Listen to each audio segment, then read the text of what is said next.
All right, good afternoon or good evening, depending on where you're joining us from in the world. And welcome to Crazy Talk. I'm your host, Lee Thomas. If this is your first time watching Crazy Talk is a Facebook Live TV show where I interview all sorts of people about all sorts of things related to mental health. Like I said, I'm your host, Lee Thomas. If this is not your first time watching Crazy Talk, thank you so much for coming back. We love our people who listen every single week.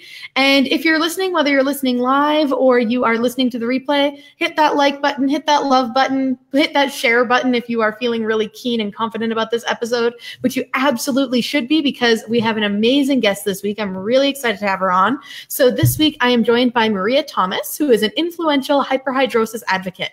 In 2011, after an incredibly validating experience with the International Hyperhidrosis Society, she launched her blog, My Life as a Puddle, where she creates hyperhidrosis hope and awareness one drop at a time. She now volunteers several hours of her time each month with IHHS. Having had excessive sweating her entire life, Maria sees herself as a hyperhidrosis survivor and trailblazer and uses her advocacy to help others with hyperhidrosis find support, hope, and useful information. Maria is a certified pharmacy technician with a bachelor's degree in English, just like me, and media studies. She works full-time as a marketing coordinator. Maria is proud to be a WeGo Health patient leader and a member of Clara Health's Breakthrough Crew, a group that raises awareness for clinical trials. Carpe Lotion selected Maria as their first affiliate partner and later chose her as the on-camera talent for their upcoming nationally televised commercials. Very exciting. In 2017, Maria was awarded Who's Next in Education by the Greeley Tribune for her work educating others about hyperhidrosis. Later the same year, she shared her hyperhidrosis story as a panelist speaker at IHHS's Patient-Focused Drug Development Meeting on hyperhidrosis. Maria was also selected as one of 50 the Oprah Magazine Insiders from thousands of applications nationwide for their inaugural round of brand ambassadors. Thank you so much for joining us on the show. Welcome, Maria. Really glad to have you. Hi, thanks for having me. So first of all, I want to apologize that I am at school right now. Shout out to the U of C's Wi-Fi. So thank you for your patience with that, as there was clearly people walking in behind me. But you know what? That's what we do with this podcast. We can broadcast from all over the world, and that's a very special thing. So we have guests from all over the world, and we just podcast from wherever I find myself on a Wednesday evening. So thank you so much for joining us. Of course. So I would really love to ask you, there are maybe a lot might be not the right thing to say, but there are many people who struggle with hyperhidrosis who don't necessarily become, award-winning advocates and bloggers and, sharing your story. So what motivated you to start talking about this subject? So back in 2011, I was a patient volunteer at a dermatology meeting. So I got free Botox injections in my palms. I had 155 injections to be exact. And so after that experience, I left there feeling incredibly validated as a person because for the first time in my life, I didn't have to apologize for the way my body behaved. So I left that symposium thinking, well, gosh, maybe I should tell my story. Maybe somebody would want to hear what I have to say. And so I launched my blog, My Life is a Puddle, and I've been blogging from an entirely grassroots perspective for the last 7 years. Hyperhidrosis affects 365 million people worldwide. And a lot of people don't know that it's a recognized medical condition. And so there are people out there who are suffering in silence because, number one, they either don't know it's a condition, or number two, they're too embarrassed or ashamed of the way their bodies behave to come forward and seek help. Yeah, and that's something I think a lot of people can resonate with, especially in this show where we talk so much about mental health, that feeling of shame and that feeling of not knowing things. Like I was telling you backstage, I grew up in a small town in northern Alberta. Nobody talked about mental health. And so I didn't actually know that what I was going through was something diagnosable and something that I could get help with. I just thought that it was only me. And that feeling of kind of shame and isolation, I think, is prevalent in so many health issues. It really is. So the tagline of my blog is, creating hyperhidrosis hope and awareness one drop at a time. So it's been really cool to watch my community grow worldwide. And the last few months, I've opened up my blog to have guest posts on it. So I've got one from 5-year-old Jess, who lives in the UK. I've got one from Kenya, and I've got one from Ontario. So it's been really cool to grow the community and connect people and make them feel like they have a support system and that they are, in fact, not alone. Yeah. And that feeling of community, I just imagine, is so huge when we struggle with things so independently, right? Like we're kind of told like, this is a you problem. And when you feel really alone and really isolated, it can definitely take a big impact on your mental health. It can. Hyperhidrosis can screw you up a little. There are people who, they Google, excessive sweating, and the first things that pop up are ETS surgery, which in itself is not necessarily a bad procedure, but the side effects are not often mentioned. And people go and have this surgery, and then they develop compensatory sweating, where they have sweating in other areas of the body that's actually worse than the original sweating problem. So I've met people in real life who are soaking through 2 layers of clothing, and they are ashamed and embarrassed, and they become recluses, and they don't want to leave their house. So it can definitely cause mental health problems, anxiety, social stigma, embarrassment. All of that stuff is very real for hyperhidrosis sufferers. Yeah. And I think a lot of the times, like we talk, especially about mental health, we talk about it as being, an invisible illness, something that you can't always see. Right. Although there are definitely like mental health issues that you can see the side effects of. Like I've talked about my experience with trichotillomania, which is like compulsive hair pulling. And like, you can tell when I've been doing that. But that's, I guess, one of the things with hyperhidrosis is that, even if you wanted to, you wouldn't necessarily always be able to hide it. And it's easy to see how people would withdraw if they were facing kind of like social discrimination, really is probably the right word. Like people making fun of your appearance or something like that. Right. Social situations are definitely harder for people with hyperhidrosis. We develop a lot of different coping techniques. If we're at like a networking event, for example, we might hold a cocktail glass in our right hand, and then right before we go to shake someone's hand, we'll switch it to our left hand. So then we trick people into thinking, oh, her hand must be soaking wet because it's from the glass she was holding, when actually it's not. I can make my own raindrops, basically. And hyperhidrosis affects all different parts of the body: your hands, your feet, your underarms, your head, your face. You can have all over body sweating, and some areas are harder to hide than others. Yeah. So I guess on your blog, for folks who want to check out your blog, which I'm sure it's going to be a lot of the people tuning into this show, what can they expect, in terms of raising awareness? Do you give tips and tricks around like stuff like you just mentioned, or is it more about like, you don't need these tips and tricks because it's something that you don't necessarily need to be ashamed of? Do you find a balance? Like, how does that work for you? I talk a little bit about everything on my blog. So I've got tips, tricks, sweat hacks. I've got personal stories. Like I talk about the day I got married and how I had my mother-in-law sew a hand towel around the handle of my wedding bouquet so that I wouldn't soak through the wedding bouquet. I'm not afraid to talk about things. So I have a post about groin sweating. That's a thing. There's an entire aisle in the grocery store devoted to products for excessive sweating and body odor. So it's, I'm not the only one who might have this problem, and neither are the people watching. And I also have guest posts. So I've opened up my blog for people all over the world to submit their sweaty stories and let their sweaty secrets out.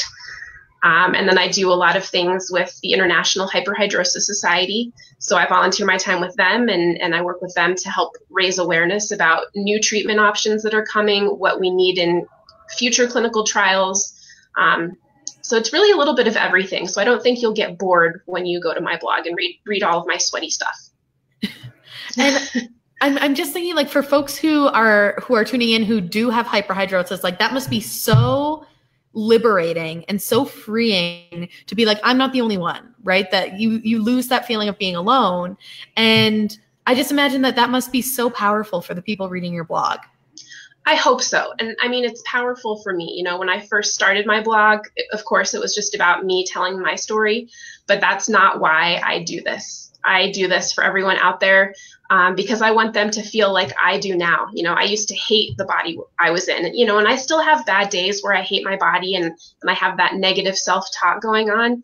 But if I can help even one person feel better and not feel alone, then I feel like I've done my job. Yeah, absolutely. And just, you talked about it kind of being really, cathartic. I don't want to put words in your mouth, but kind of cathartic for you as well to like write about these things.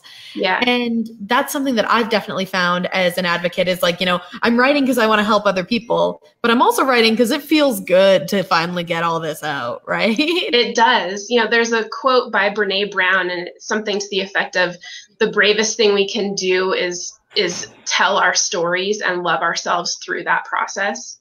And so I really like Brene Brown. She's a shame researcher, and she talks about courage and vulnerability and being authentic. You know, I've got a sign right here on my bookshelf that says "Be fearlessly authentic." So that's what I try to do every day, is just be real with people and share my story and let my sweaty angst out, and maybe it'll help someone else.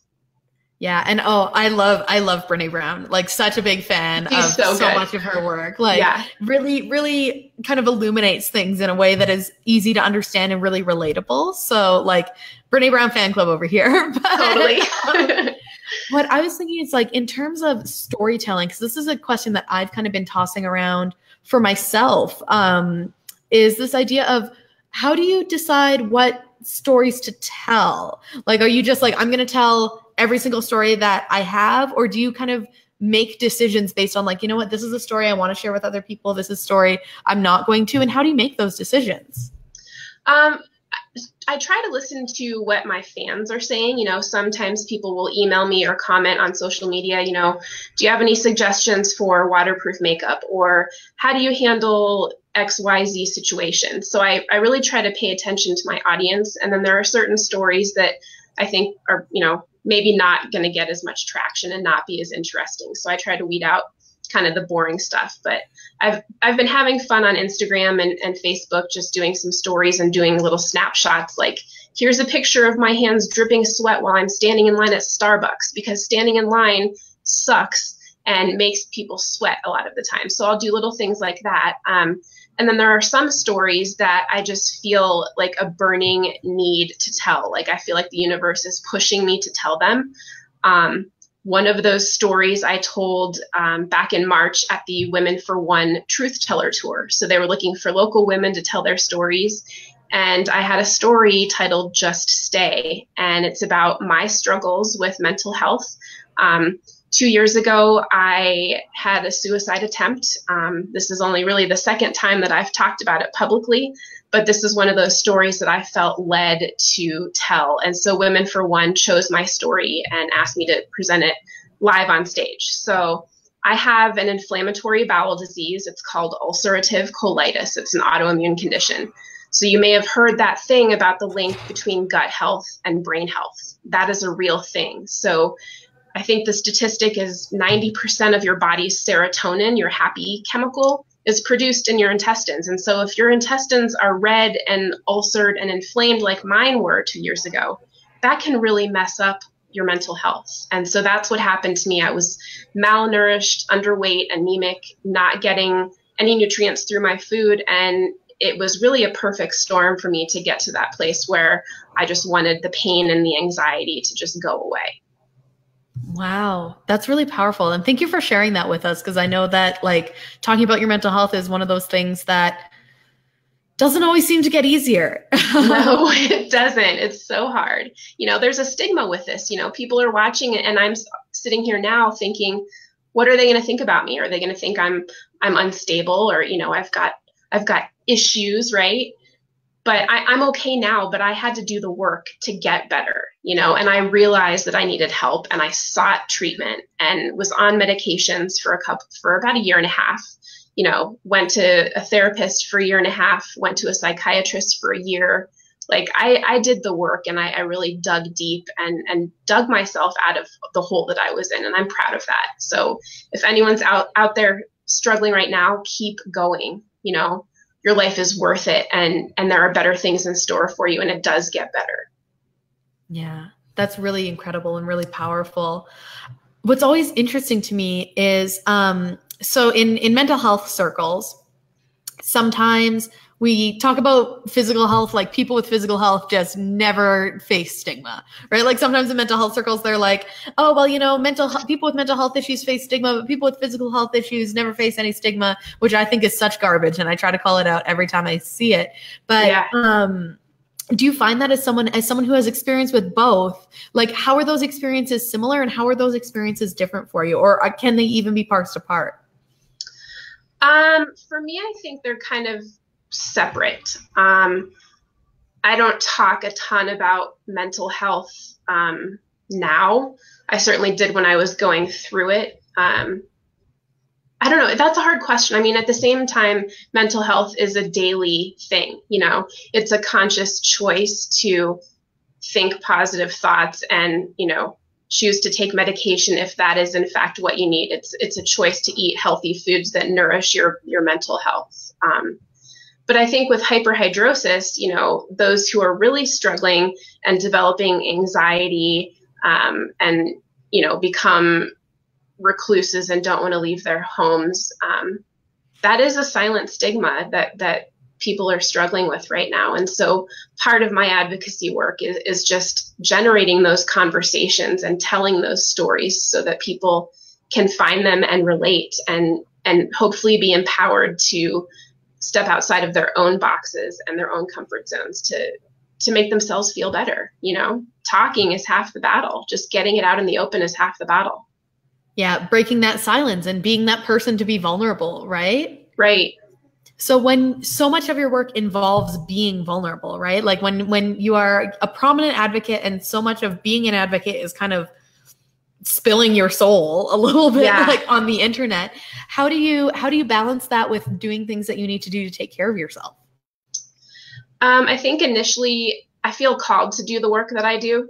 And so I have all of this courage and I'm like gung ho and like, let's go. So I tell the stories, I go on stage, I do the public speaking, or I film the videos or whatever I'm doing.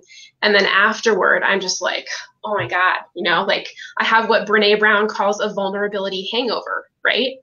So then you get that negative inner monologue going, like, what the heck did I just say? You know, like, oh my God, they're going to judge me. And you know, people are going to think I'm a freak. And what if my employer finds out? And, you know, all this just total crap.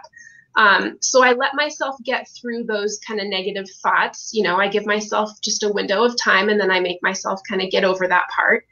And then I do what nourishes me, which is, you know, spending time with friends and family or my husband, playing with my dog, writing in my journal, reading books. And I'm really good at overthinking. I'm like, my brain is constantly going. And so just unplugging from technology, going for a walk, being in nature really helps me. Yeah, absolutely. And just like that, it's funny because I do the same thing, like that vulnerability hangover, like that's real. Oh yeah. And this idea of, I think sometimes we attribute more cruelty to people than they're actually going to be. So, you know, I'm so worried about people judging me or people thinking that I said the wrong thing or, you know, people sending me hateful emails and that sort of thing. And I often blow the problem way bigger than it's going to be. Although I'm not gonna lie, I have gotten the occasional hateful email, but yeah. But like most people are pleased when you're vulnerable and relieved when you're vulnerable. But we have this idea that the second we're vulnerable, people are gonna, you know, stab us with a sword. Right. Right. You know, I came across a quote the other day, something about, if the people in your circle don't support you and don't want to see you succeed, then get a new circle. And I've kind of had to go through that the last 8 months or so. I've had to either weed people out of my life or I've been weeded out by other people with no explanation. You know, my best friend of 23 years stopped talking to me back in March when I did that Women for One Truth Teller tour. So I'm still struggling with that and you know, trying to figure out what did I do, or is it more on her? I don't know. But that definitely threw me for a loop and kind of made me feel like I was a horrible person for a few months. Yeah. And that's really tough. And I think like so much of that comes down to, I mean, I obviously can't speak to that specific situation. But like in terms of kind of choosing who you surround yourself with, like a lot of that comes down to boundaries, right? And I feel like boundaries are one of those things that a lot of people struggle with, especially people who struggle with feelings of self-worth. And I think that that's a lot of people with mental health issues and probably a lot of people with hyperhidrosis as well. This idea of I'm not good enough, so who am I to set a boundary? Right. Totally agree with that. And I think that's where therapy can help a lot of people. You have that neutral third party who's licensed in mental health, and I really learned a lot from my counselor the last year and a half that I was seeing her about boundary setting and asking for what you need and not feeling bad for using your voice to ask for what you need. Yeah. And learning to for me, it was learning to not only set boundaries with other people, but also learning to set boundaries with myself in terms of how much I was going to allow myself to beat me up. Right. Kind of going back to that, I give myself, a few minutes to think whatever crappy thoughts that might be stirred up, definitely feel your feelings, but then move past and what is the next healthy step for you in that moment. Yeah. And so speaking of next steps, this is my super smooth segue, but speaking of next steps, where would you like to kind of see your blog and your advocacy work go? Like, do you have a big plan for it? It's already really amazing. Are you planning on taking over the world with it? Like, what are you thinking? Oh, I would love to. So I'm actually in the process right now of writing my first book. It's going to be a memoir. So I've got like an outline going and I've started writing, but writing is really hard. Like, it's one thing to write, to crank out a blog post, but writing a book, like, oh my God, it's overwhelming. So my plan is to have a draft of it finished by the end of this year. So it's kind of a lofty goal. But we'll see. And then I'm in the process of just growing my influence and partnering with companies who sell products or services that make sense for my audience. And I want to be able to monetize my blog and just grow influence that matters. Not that there's anything wrong with health and beauty blogs or lifestyle blogs. Like, there's something in the world for everyone. But to me, I want to have influence that matters and that can help people feel better about themselves and find connections in this world. Yeah. And having that kind of higher calling and that higher purpose, I think, can really help motivate you through the times where it doesn't feel easy. Yes. Right? Like, through the times where you're like, I'm probably projecting a little bit here because this is definitely my experience, but through the time where it's like, oh, like no one's reading my blog, no one's buying this product. Like, am I really even making a difference? And then, but being like, this isn't about me. This is about the people who I am helping, and kind of learning to take the ego out of it. But that's a tough process. It is, and a lot of people nowadays think that success is overnight, and it's not. Mm-hmm. I've been doing this for 7 years. Success is a journey. So do the work, keep going, and, the results will pay off one day. Yeah. And that's, I think, an amazing thing for people to think of and to aspire to. And it's amazing to me when I meet, like, with Crazy Talk, I get to meet all these incredible advocates, and like, you are doing work that now, because you were talking about one of your guest bloggers was 5 years old, right? From the UK. Yeah. And like, she's not going to have, or she?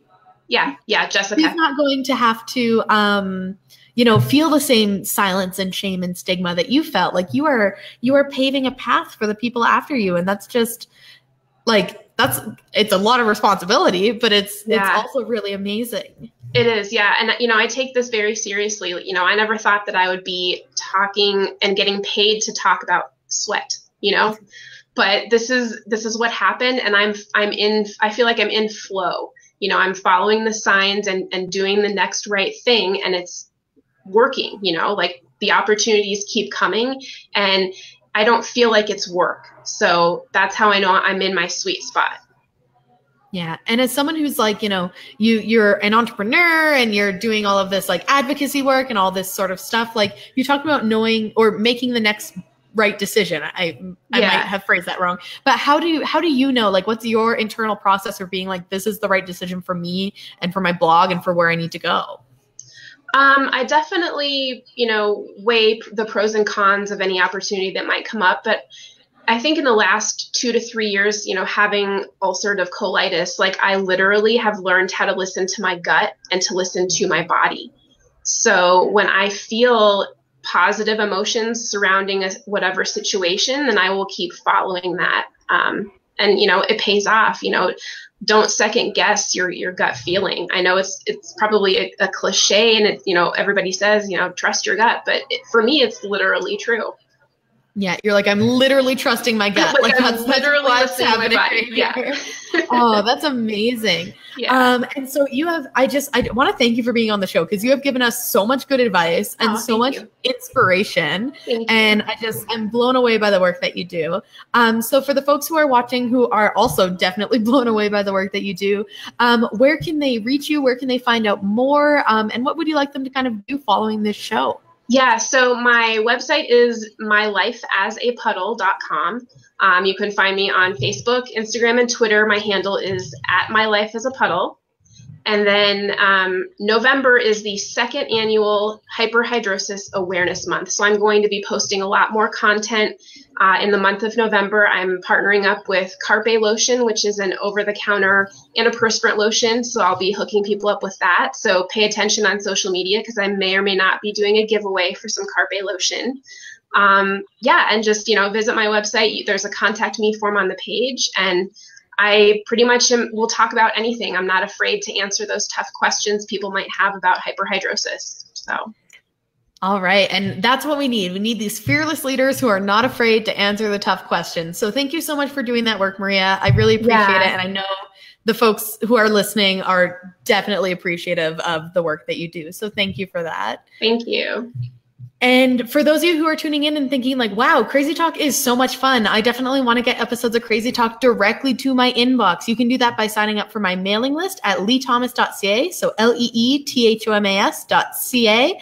You can also sign up for my mailing list by going to facebook.com/LeeThomasSpeaks, which is probably the website that you are on right now because you are watching this video.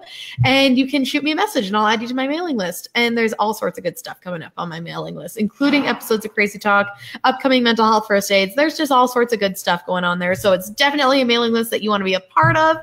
So thank you so much for tuning in. Thank you again, Maria, for being on the show. It was an absolute joy to have you. Oh, of course, of course. And thank you, of course, to our wonderful listeners. And be sure to tune in next week on Wednesday at 6 p.m. Mountain Time, which is our new time for Crazy Talk. Thank you so much, and we'll see you next week.